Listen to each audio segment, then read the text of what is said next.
Assalamualaikum warahmatullahi wabarakatuh. Alhamdulillah nahmaduhu wa nasta'inuhu wa nastaghfiruh wa na'udzu billahi min shururi anfusina wa min sayyiati a'malina. May yahdihillahu fala mudilla lahu wa may yudlilhu fala hadiya lahu. Asyhadu an la ilaha illallah wahdahu la syarika lahu. Asyhadu anna Muhammadan abduhu wa rasuluh. Allahumma salli ala Muhammad wa ala ali Muhammad.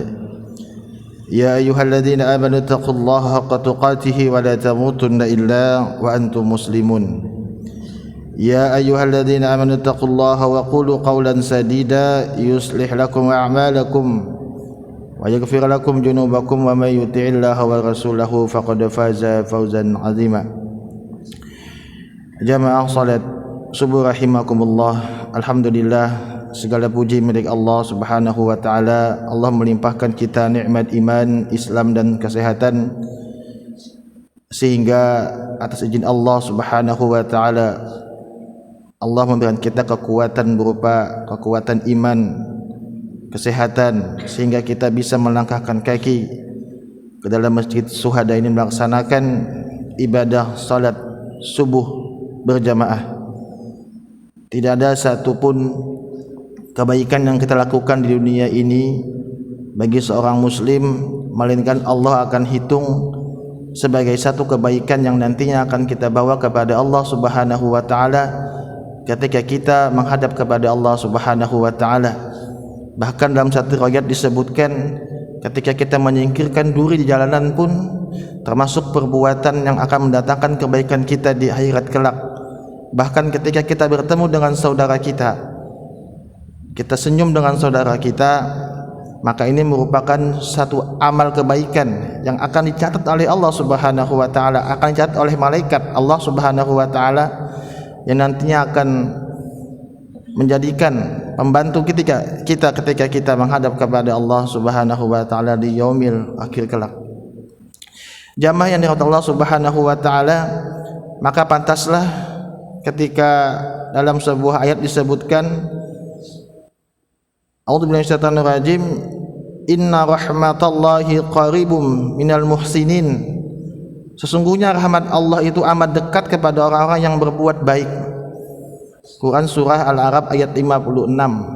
Sesungguhnya rahmat Allah itu sangat dekat kepada orang yang berbuat baik.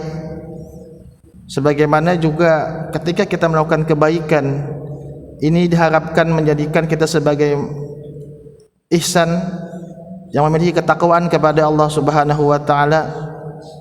Sebagaimana Allah Subhanahu wa taala berfirman, inna akramakum indallahi atqakum. Sesungguhnya yang paling mulia di antara kalian di sisi Allah Subhanahu wa taala itu adalah orang yang bertakwa kepada Allah Subhanahu wa taala. Kemudian banyak keutamaan-keutamaan yang kita dapat raih ya ketika kita sholat subuh berjamaah. Insya Allah ini sering kita kaji ulang agar apa? Agar menambah keimanan kita kepada Allah, agar menambah semangat motivasi kita, agar istiqomah kita menjalankan ibadah sholat subuh berjamaah. Sebelum kita datang ke dalam masjid, tentu kita akan bersuci, kita akan berwudu. Di antara kita ada yang berwudu di rumah, ada yang mengamalkan berwudu di rumah.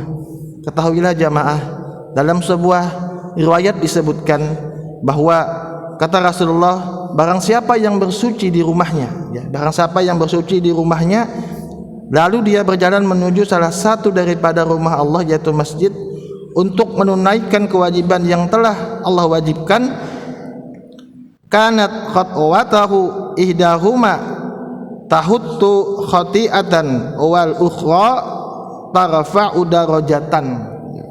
Maka salah satu langkah kaki akan menghapuskan dosanya dan langkah kaki lainnya akan meninggikan derajatnya. Hadis riwayat Muslim. Jamaah yang dirahmati Allah Subhanahu wa taala, belum lagi kalau kita berbicara ya, ada sebuah riwayat juga yang menyebutkan kepada kita melakukan sholat jamaah. Barang siapa kata Rasulullah yang melakukan sholat isya berjamaah, maka seolah-olah ia telah melaksanakan salat separuh malam, Pak. Barang siapa yang salat Isya berjamaah, maka ia sama halnya dengan melaksanakan salat separuh malam. Wa man shalla subha fi jamaah faka'annama shallaila kullahu. Barang siapa yang melaksanakan salat subuh berjamaah, maka seolah ia telah melaksanakan salat semalam suntuk, semalam penuh. Hadis riwayat Muslim. Jadi kita tadi melaksanakan salat subuh berjamaah, maka seolah-olah kata Rasulullah ia telah melaksanakan salat semalam penuh. Hadis riwayat Muslim. Belum lagi kalau kita bicara masalah 2 rakaat sebelum subuh, raqatul fajri khairum minad dunya wa ma fiha. 2 rakaat sebelum subuh itu lebih baik daripada dunia dan seisinya. Kemudian setelah kita melaksanakan salat subuh berjamaah, maka jangan lupa, Pak, kita sama-sama meluruskan niat. Kita sama-sama meluruskan niat untuk melakukan ibadah lain. Ulama mengajarkan kepada kita, maka boleh kita berniat ketika kita ingin melaksanakan salat zuhur. Ketika kita di salat subuh selesai, maka berdoa kepada Allah, ya Allah, mudah-mudahan hamba bisa melaksanakan salat zuhur. Begitupun terus dan terus, karena kita berharap ketika kita berniat melakukan ibadah kepada Allah Subhanahu wa taala, dimatikan dalam niat kita berniat ibadah kepada Allah Subhanahu wa taala, maka kita berharap dipertemukan oleh Allah kepada Allah Subhanahu wa taala dalam keadaan kita baik. Minimal kita berniat ketika kita ingin melaksanakan satu ibadah. Jadi ada satu amaliyah, ada satu anjuran daripada Rasulullah sallallahu alaihi wasallam agar kita ini terus memperbaharui niat kita. Dari Abu Hurairah radhiyallahu anhu, Nabi SAW bersabda, ya, la tazalu ahadukum fi salatin ma damatis salatu tahbisuhu. Salah seorang kata Rasulullah, salah seorang di antara kalian dianggap terus-menerus di dalam salat selama ia menunggu salat di mana salat tersebut menahannya untuk pulang.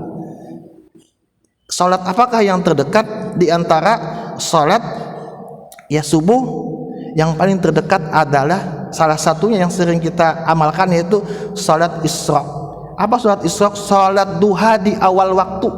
Salat duha di awal waktu. Maka bagi bapak-bapak yang sudah mengamalkan atau merutinkan salat Isra atau salat duha di awal waktu, maka kita niatkan pada saat hari ini bahwa kita berniat nanti setelah pengajian melaksanakan salat duha. Mengapa? Karena kata Rasulullah dianggap terus-menerus di dalam salatnya selama ia menunggu salat tersebut untuk menahan untuk pulang. Hadis riwayat Bukhari dan Muslim. Maka ada ulama yang mengatakan kepada kita, ada ulama yang mengatakan jika ingin diampuni dosa oleh Allah Subhanahu wa taala, manusia ini adalah makhluk yang penuh dengan dosa, dengan kemaksiatan, khususnya dosa kepada Allah, hablum minallah, dosa-dosa yang khusus kepada Allah, tapi bukan dosa yang kepada manusia.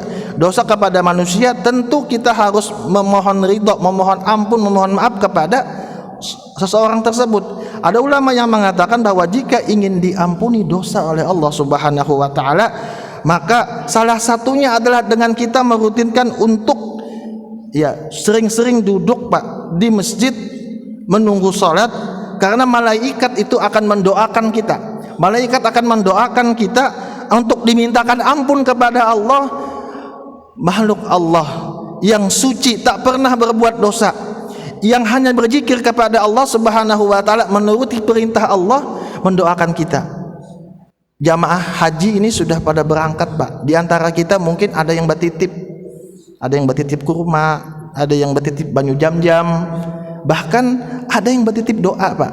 Ulun bertitip lawan pian lah doa, kena kalau pian sampai Baitullah sebut ngaran ulun. Nah, sampai seperti itunya. Kita meminta kepada orang untuk mendoakan kita. Bahkan kita mungkin datang kepada guru-guru kita waktu di sekolah kita, Pak, ulun minta doakan pala agar diberikan keistiqomahan. Kita meminta kepada guru-guru mengaji kita, manusia yang kita minta, tapi ini malaikat yang mendoakan kita, sebagaimana dalam sebuah riwayat disebutkan dari Abu Hurairah radhiyallahu anhu, Rasulullah SAW bersabda, al malaikatu tusalli ala ahadikum ma dama fi salatul ladzi shalla fi. para malaikat akan mendoakan salah seorang di antara kalian selama ia tetap berada di tempat sholatnya, tapi dengan syarat malam yuhdis, dia tidak berhadas, dia tidak berhadas. Taqulu Allahumma ighfir lahu Allahumma arhamhu, kata malaikat. Taqulu Allahumma ighfir lahu Allahumma arhamhu. Selama dia tidak berhadas, malaikat akan mengucapkan, malaikat akan berdoa kepadanya. Ngaran kita Pak disebut oleh malaikat, cuma kita kadang mendengar. Kalau kita mendengar bukan kita Pak, karena luar biasa kalau dijelaskan bagaimana malaikat itu. Malaikat akan berdoa kepada Allah ini, pada orang-orang yang menghidupkan majelis ilmu.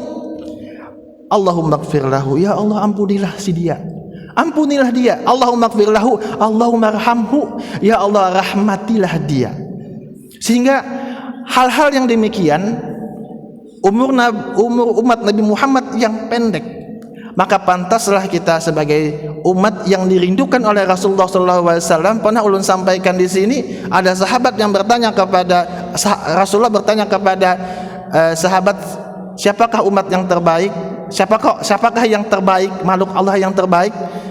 Sahabat ada yang mengatakan malaikat. Ujar Rasulullah, bagaimana mungkin malaikat itu tidak terbaik sedangkan dia itu berzikir kepada Allah Subhanahu wa taala setiap saat. Sahabat pun berkata lagi, berarti Rasulullah bukan malaikat, berarti para nabi atau para rasul. Kata Rasulullah, bagaimana mungkin para nabi dan rasul itu tidak beribadah, tidak mulia di sisi Allah, sedangkan dia memang diutus oleh Allah Subhanahu wa taala menyampaikan wahyu. Kemudian sahabat pun berkata lagi, berarti kami ini ya Rasulullah, kalau bukan para malaikat, bukan para nabi, berarti kami ini para sahabat yang bertemu denganmu. Bagaimana mungkin, kata Rasulullah, orang seperti kalian tidak beriman kepadaku, sedangkan nyata-nyata kalian itu bertemu denganku. Ini kurang lebih seperti itu hadisnya. Kemudian Rasulullah pun mengatakan, orang yang terbaik di antara kita ini adalah orang yang tidak pernah bertemu denganku, orang yang tidak pernah melihatku, orang yang tidak pernah bertemu denganku, tapi dia melihat catatan-catatan, dia melihat tulisan-tulisanku, dan dia beriman kepadaku dan beriman kepada Allah, dan dia mengikuti sunnah-sunnahku, maka itulah orang yang terbaik. Maka kita ini jamaah SWT, Allah SWT memberikan kita ini kebaikan kepada orang-orang yang mengikuti sunnah daripada Rasulullah Sallallahu Alaihi Wasallam. Maka mari kita luruskan niat untuk kita, mana tahu kita banyak dosa-dosa kita Pak, terlebih dengan luar biasanya ya, benda yang kita miliki, HP yang kita miliki ini luar biasa. Kita mungkin saja tidak mau untuk melihat sesuatu yang haram, tapi bagaimana mungkin sesuatu yang baik pun disusupi dengan sesuatu yang haram. Maka salah satu agar dosa kita diampuni oleh Allah Subhanahu wa taala, mari kita rutinkan untuk kita salat berjamaah. Tadi dikatakan Rasulullah SAW akan diampuni dosa kita ketika kita datang ke dalam masjid, terlebih pada bapak-bapak yang jauh, yang mungkin rumahnya di mana, ini luar biasa. Untuk kita hadir sholat berjamaah di masjid ini, insya Allah Allah akan berikan kebaikan, Allah akan bukakan pintu ampunan, Allah akan berikan rahmat kepada kita semua. Maka mari kita sama-sama luruskan niat kita untuk kita mendapatkan ampunan Allah Subhanahu wa taala dan ridha Allah Subhanahu wa taala. Belum lagi kalau kita bicara masalah keutamaan menuntut ilmu, maka ini luar biasa juga. Baik Bapak Ibu yang dirahmati Allah Subhanahu wa taala, sebenarnya bukan ini yang akan kami bahas, tapi ada beberapa yang sudah pernah kami sampaikan di Rabu malam karena jadwal dipindah di subuh. Alhamdulillah pada kesempatan hari ini kami mencoba untuk melanjutkan tentang bahasan-bahasan yang sudah pernah kami sampaikan di Rabu malam, yaitu beberapa kesalahan-kesalahan yang kita lakukan ketika kita melaksanakan ibadah sholat. Maka sholat ini sangat penting Bapak Ibu untuk kita perbaharui, karena jangan sampai sholat yang kita lakukan ini kita tidak ittiba kepada Rasulullah Sallallahu Alaihi Wasallam. Ya, kemarin sudah kami jelaskan beberapa poin-poin penting tentang beberapa kesalahan baik yang dilakukan kita ketika kita memulai sholat atau dalam keadaan sholat atau sesudah kita sholat. Kita lanjutkan, yaitu beberapa kesalahan lagi, yaitu gerakan makmum yang mendahului imam. Mungkin pernah saya sampaikan, tapi akan kami kaji ulang kembali, yaitu gerakan makmum yang mendahului gerakan imam. Maka ini juga merupakan satu kesalahan yang banyak sering dilakukan, gerakan makmum yang mendahului gerakan imam. Ini banyak dilakukan oleh anak-anak, Pak. Oleh anak-anak. Ya, kalau kita yang tua-tua insya Allah ada lah, mungkin sebagian ada, atau anak-anak yang berkumisan. Jadi ada gerakan-gerakan yang ketika imam belum menyelesaikan takbirnya didahului oleh makmum. Rasulullah SAW mengancam orang yang mendahului imam ketika takbir, ketika berpindah atau takbir intiqal, perpindahan gerakan mendahului gerakan imam, maka Rasulullah mengancam bagi orang-orang yang mendahului gerakan imam. Sebagaimana dalam satu riwayat disebutkan, ini kami ambil dari beberapa sumber, kami ambil dari buku yang ditulis oleh Dr. Said bin Ali bin Wahal Al-Qatani, yaitu kriteria imam dalam sholat. Kami ambil juga dari beberapa tulisan dari Tarjih, juga kami ambil dari Fikih Sayyid Sabiq, kami ambil juga dari Ensiklopedia Islam, juga kami ambil, kami coba masukkan. Salah satunya adalah gerakan makmum mendahului imam. Ama yakhsa ahadukum idza rafa'a ra'sahu qabla al-imam an yaj'alallahu suratahu suratal himar. Apakah seorang dari kalian, kata Rasulullah, tidak takut apabila ia mengangkat kepalanya sebelum imam? Artinya mengangkat kepalanya itu sebelum imam melakukan gerakan. Maka kata Rasulullah, an yaj'alallahu suratahu suratal himar. Maka Allah akan rubah bentuknya menjadi bentuk keledai. Hadis muttafaqun alaih. Jadi mengapa ada makmum yang mendahului gerakan imam? Ada beberapa sebab, diantaranya tidak pahamnya tentang bagaimana sholat, tata cara sholat berjamaah. Yang kedua, disebabkan imam karena terlalu lama dalam takbiratul ihram atau takbir intiqal, takbir perpindahan antara gerakan satu dengan gerakan yang lain. Allahu Akbar. Ketika mau sujud Allahu Akbar. Sedangkan kalau kita baca dalam himpunan putusan tarjih bahwa diajarkan ketika kita mengucapkan takbir maka tidak perlu sangat dipanjangkan. Jadi cukup Allahu Akbar. Seperti apa yang tertulis dalam tulisan itu, Allahu Akbar, tidak lam yang panjang. Tidak panjang. Jadi banyak di antara kita ya ketika takbiratul ihram itu mendahului daripada imam. Nah, ini tidak diperbolehkan. Atau makmum tidak sabar segera melakukan gerakan. Makmum tidak sabar untuk melakukan gerakan perpindahan. Jadi ada yang berpendapat bahwa oh nanti dia ruku juga nih. Oh nanti dia i'tidal juga. Padahal sebenarnya ketika imam sudah Allahu Akbar baru kita bergerak. Bukan Allah bergerak, tapi Allahu Akbar baru kita bergerak. Makmum sudah bergerak. Karena dikhawatirkan ketika mendahului imam, maka tekan dalam hadis ini tadi. Apakah seorang di antara kalian tidak takut, kata Rasulullah, apabila ia mengangkat kepalanya sebelum imam, Allah akan rubah bentuknya menjadi keledai.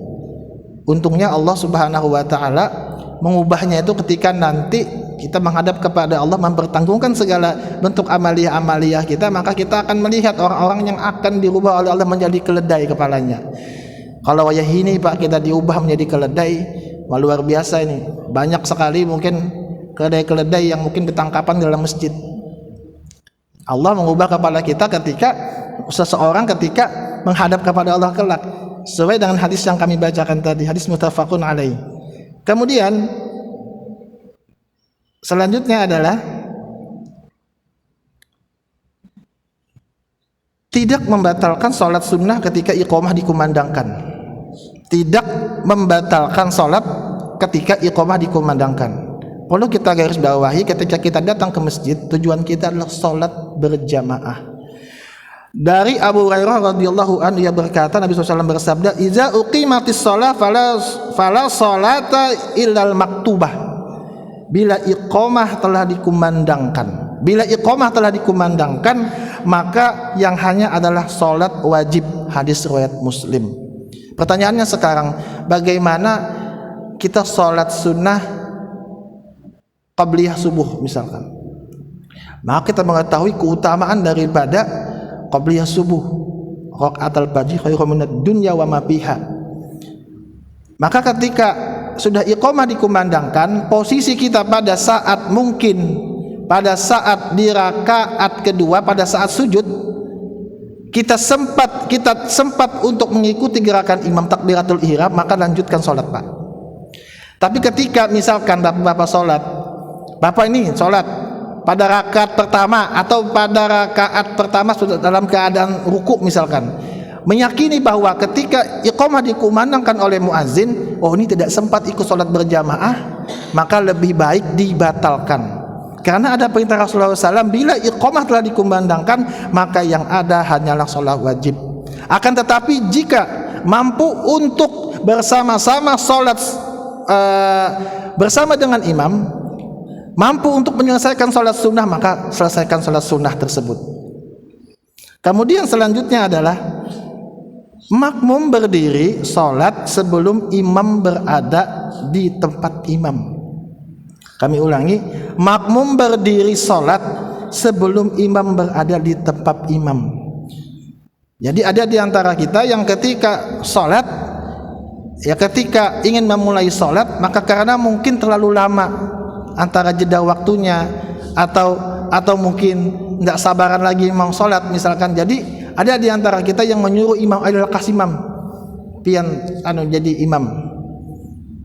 Bagaimana adabnya? Maka yang menentukan untuk sholat itu ada hadisnya dianggap dhaif. Yang memulai azan itu ditentukan oleh muazzin, yang memulai iqamah ditentukan oleh seorang imam. Maka hak prerogatif untuk menentukan kapan waktu sholat, kapan waktu sholat berjamaah ditentukan oleh imam, tidak juga berdasarkan pada jam yang ada. Ada sebuah hadis disebutkan, idza uqimatis shalah fala taqumu hatta tarawni qad kharajtu. Jika iqamah telah dikumandangkan, janganlah kalian bangkit terlebih dulu sebelum kalian melihatku keluar daripada rumah. Riwayat Bukhari dan Muslim. Jadi ketika iqamah itu dikumandangkan adalah ketika komando imam ketika sudah memulai sholat. Nah, kita juga mengetahui bagaimana sejarah ketika Rasulullah SAW itu bersebelahan dengan masjid. Rumah Rasulullah SAW itu bersebelahan dengan masjid, sehingga ketika Rasulullah itu keluar daripada rumahnya, kemudian Bilal melihat Rasulullah SAW, maka ketika itu Bilal pun melaksanakan iqamah ketika itu. Jamaah yang dirahmati Allah Subhanahu wa taala, kami ambil dari buku kriteria imam dalam salat di halaman 64. Kami buka di halaman 64, kapan dimulainya salat itu. Maka salat pada dasarnya dimulai daripada iqamah dikumandangkan. Waktu para makmum bangkit untuk salat tidak dibatasi oleh waktu. Persoalan cukup fleksibel bila dilakukan ketika mulai iqamah, di tengah-tengah atau di akhir iqamah. Yang dituntut hanyalah agar makmum melakukan takbiratul ihram setelah imam melakukan takbiratul ihram, jangan sampai ketinggalan. Para ulama salaf maupun ulama sesudah mereka berbeda pendapat tentang kapan makmum mulai bangkit untuk melaksanakan sholat.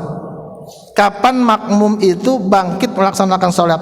Ada yang berpendapat mereka bangkit ketika muadzin sampai pada kalimat hayya 'alal falah.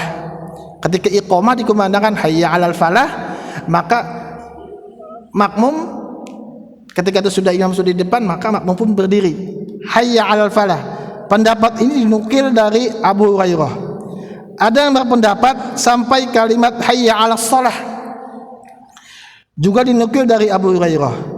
Ada juga yang berpendapat sunnahnya adalah berdiri ketika muazzin selesai membaca iqamah. Jadi ada yang diantara kita yang berpendapat ketika muazin selesai melaksanakan bacaannya, ketika dia selesai melaksanakan iqamah. Pendapat ini dinukil oleh Imam Asy-Syafi'i. Ada pendapat lain bahwa hal itu dilakukan ketika muazin mulai mengumandangkan iqamah. Ini pendapat dari Imam Malik. Ada juga pendapat bangkit untuk melaksanakan sholat itu tergantung pada kemampuan orangnya. Jadi fleksibel, Pak. Ada yang di awal ketika iqamah sudah dikumandangkan Allahu Akbar, kita sudah bangkit dari tempat duduk kita. Karena ini merupakan adab-adab yang mungkin saja di antara kita terlupakan. Karena kita juga harus mengetahui bahwa iqamah itu dimulai daripada imam ketika itu sedang atau akan melaksanakan sholat. Kemudian selanjutnya adalah ketika terlambat memasuki masjid berjalan dengan cepat. Jadi ada di antara kita ketika terlambat memasuki masjid, berjalan dengan cepat. Ini juga salah satu yang dilarang oleh Rasulullah SAW. Sebagaimana dalam sebuah riwayat disebutkan dari Abu Hurairah radhiyallahu anhu, ia berkata, Nabi SAW bersabda, "Idza sami'tum al-iqamah." Jika kalian mendengar suara iqamah, segeralah datang ke masjid untuk sholat dan berjalanlah dengan tenang dan penuh wibawa, jangan sampai tergesa-gesa. Ikutilah jamaah sholat sebatas yang sempat kalian ikuti dan lanjutkanlah bagian yang belum kalian ikuti. Idza uqimatis shalah fala tu'tuha tas'un. Jika iqamah telah dikumandangkan, janganlah kalian datang ke masjid dengan setengah berlari. Waqtuha tasuna alaikumus sakinah fama adraktum fasallu wa ma fatakum faatimmu.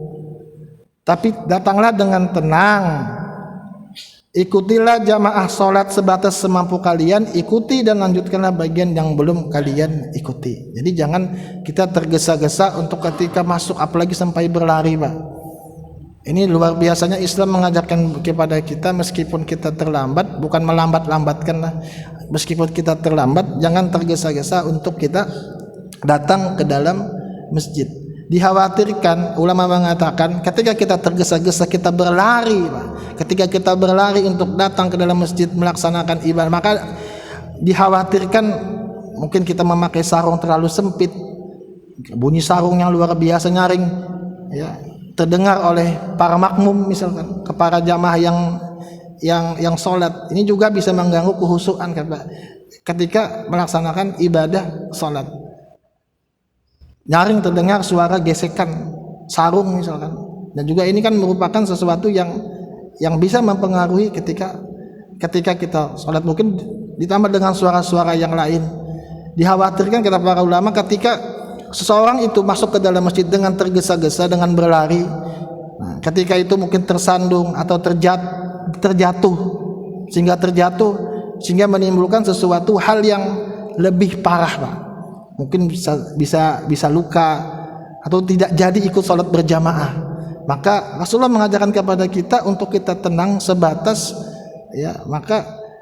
yang sempat kalian ikuti. Ketika ruku ya kita ikuti ruku, ketika i'tidal ya kita ikuti i'tidal. Kemudian selanjutnya adalah kesalahan yang sering terjadi adalah, insyaallah kita sampai jam 6 lewat 10 menit karena waktu isyraq jam 6 lewat 10 menit.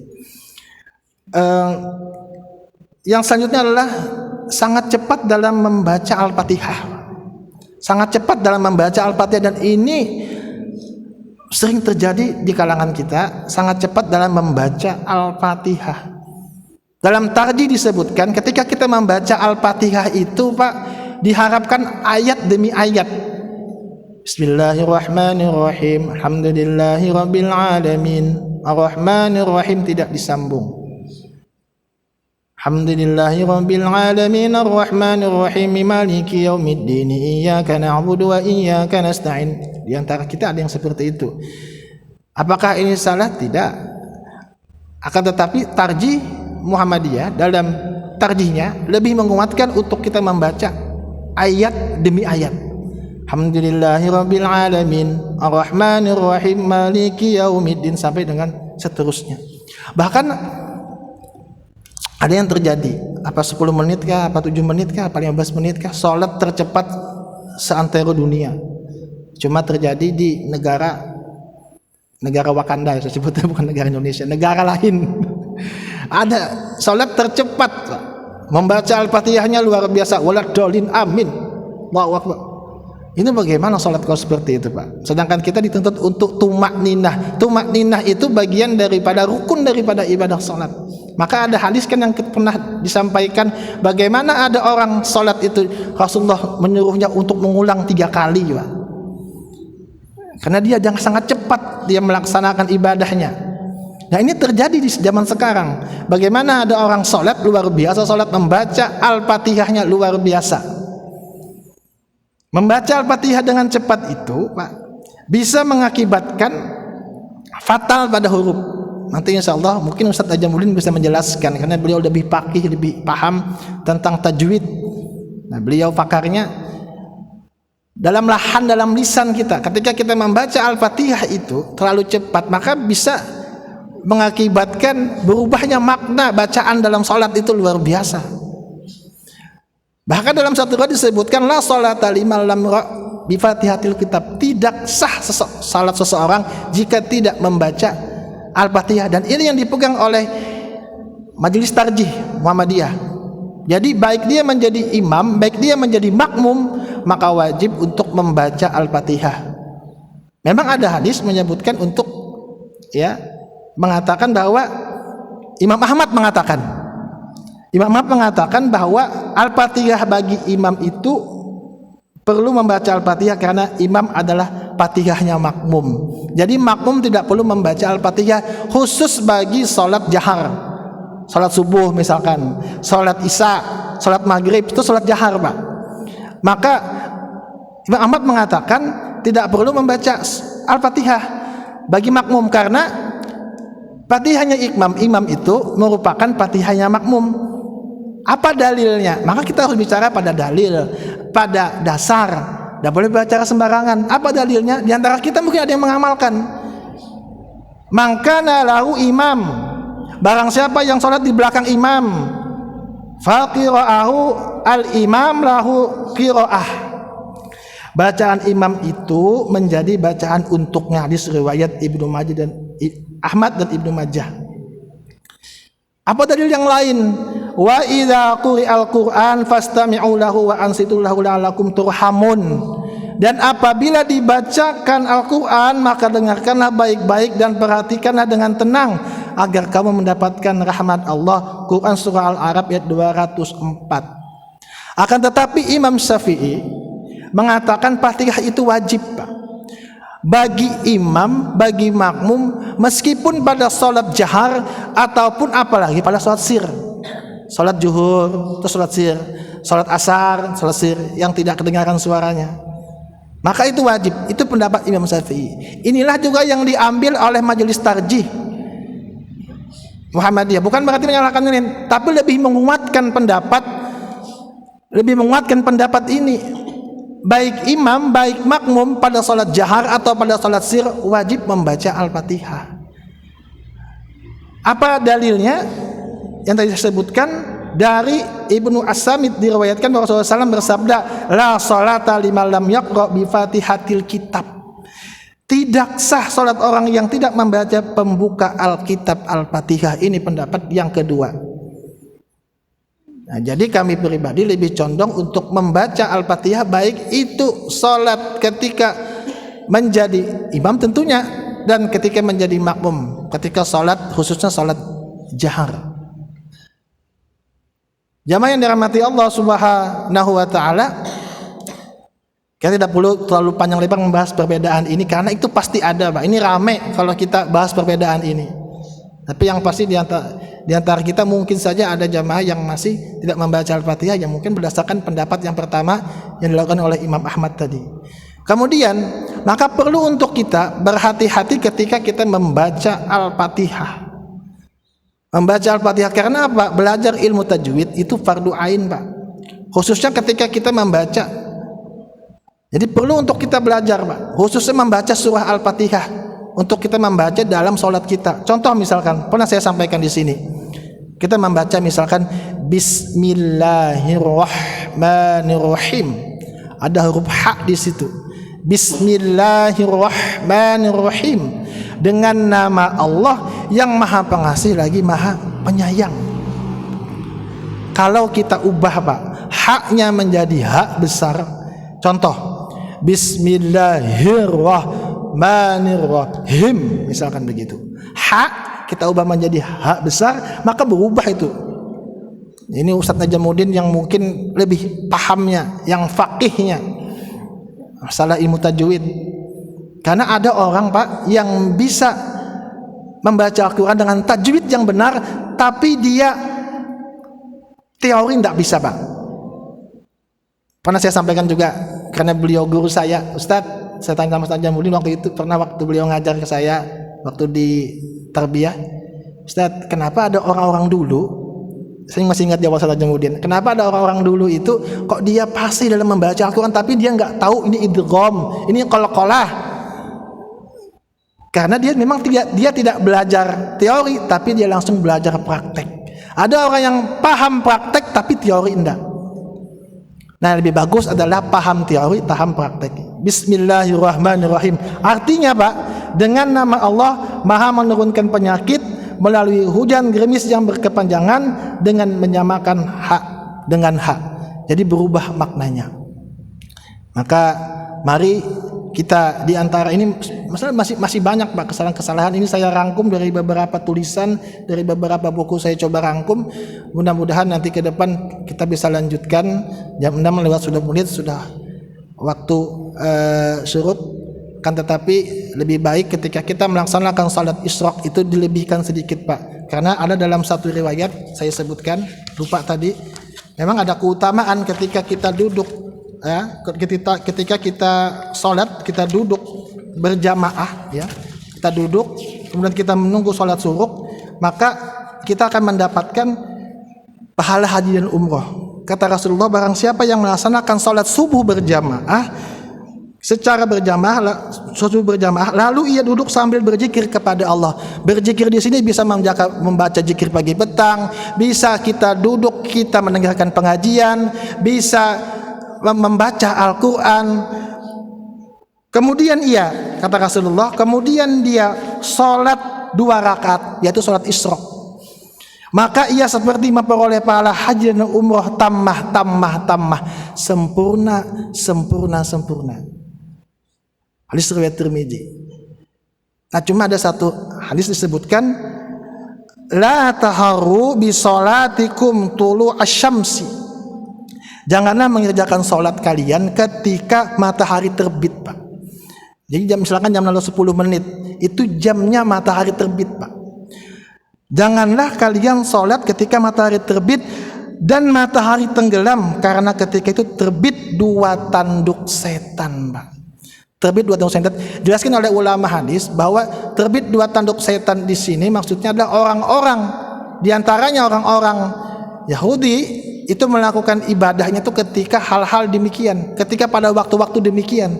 Orang Yahudi dan Nasrani melakukan ibadah ketika waktu-waktu demikian, maka kita menyelisihi orang-orang Yahudi tersebut. Ulama menjelaskan kepada kita, ada yang mengatakan selisihilah, ya, misalkan jam 6 lewat 10 menit, selisihilah jam 6 lewat 15 menit misalkan, jam 6 lewat 20 menit, ada yang mengatakan sampai 15 menit.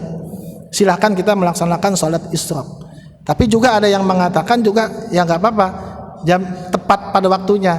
Cuma kami lebih condong, lebih utama adalah ketika kita melewatkan waktu sedikit, karena di situ ada tanduk setan muncul, Pak. Sesuai dengan Rasulullah SAW, janganlah kalian mengerjakan sholat kalian ketika matahari terbit dan matahari tenggelam, karena ketika itu terbit 2 tanduk setan. Hadis riwayat Bukhari dan Muslim.